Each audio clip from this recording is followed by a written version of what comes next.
सभी भाइयों बहनों को जय श्री कृष्ण। आइए आज हम आपको बताते हैं कि अगर हम श्री कृष्ण जी के वास्तविक दर्शन करना चाहें या वो कैसे दिखते थे, ये अगर हम जानना चाहते हैं तो कैसे करें। ये कहानी है काफी समय पहले की, जब राजा वज्रनाभ, जो कि श्री कृष्ण भगवान के प्रपौत्र थे, काफी लोगों से सुनने के बाद उनके मन में एक इच्छा हुई कि मैं श्री कृष्ण भगवान की मूर्ति बनाऊंगा जो कि उनके स्वरूप ही होगी, जैसे वो दिखते थे वैसी ही बननी चाहिए।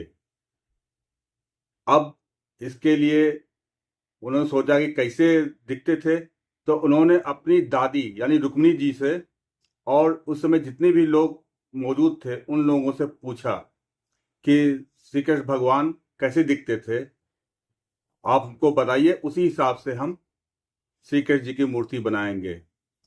फिर क्या किया उन्होंने, कंस की जेल से वो काला पत्थर जिसपे देवकी जी ने श्री कृष्ण को जन्म दिया था, वो काला पत्थर मंगवाया और उस पत्थर से मूर्तिकारों को आदेश दिया कि मूर्ति बनाई जाए, 3 मूर्ति बनाई जाए श्री कृष्ण भगवान की, जो उसमें वास्तविक श्री कृष्ण जैसे होगी उसी को रखा जाएगा, बाकी को हटा दिया जाएगा।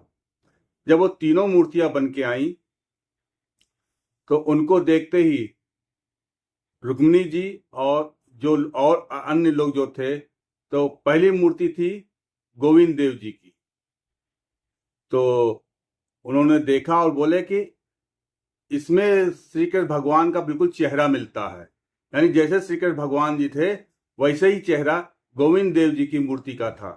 यानी जो हमारे ठाकुर गोविंद देव हैं उन्हीं का उनका चेहरा हूबहू श्री कृष्ण भगवान से मिलता है। ठीक उसके बाद अगली मूर्ति आई श्री गोपीनाथ जी की, गोपीनाथ ठाकुर जी की मूर्ति आई। तो उस मूर्ति को देखा तो देखकर रुक्मिणी जी और उनके अन्य लोग बोले कि इनका जो वक्ष स्थल है, यानी शरीर का जो नीचे का जो शरीर का वक्ष स्थल है और अन्य भाग हैं, वो श्री कृष्ण भगवान जी से मिलते हैं। ठीक है, उसके बाद जो जब तीसरी मूर्ति आई जो कि ठाकुर मदन मोहन जी की थी, उसको देखते ही सब बोले कि इनके पांव श्री कृष्ण जी के बिल्कुल हूबहू मिलते हैं, यानी इनके पांव बिल्कुल श्री कृष्ण जी से मिलते हैं। यानी इन तीनों मूर्तियों में ही श्री कृष्ण जी का रूप मौजूद था। कौन कौन सी थी? पहली मूर्ति थी हमारी गोविंद देव ठाकुर जी की, दूसरी मूर्ति थी गोपीनाथ ठाकुर जी की और तीसरी मूर्ति थी मदन मोहन जी की।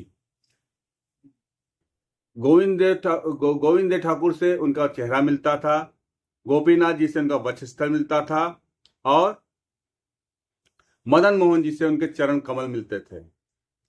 उसके बाद ये मूर्तियां वृंदावन में स्थापित की गई, लेकिन जब मुगल आक्रांता आए तो इन मूर्तियों को बचाकर जयपुर लाया गया और जयपुर लाने के बाद में दो दो दो ठाकुर जो हैं, गोविंद देव ठाकुर और गोपीनाथ ठाकुर को जयपुर में स्थापित कर दिया गया और एक ठाकुर मदन मोहन जी को करौली में स्थापित किया गया।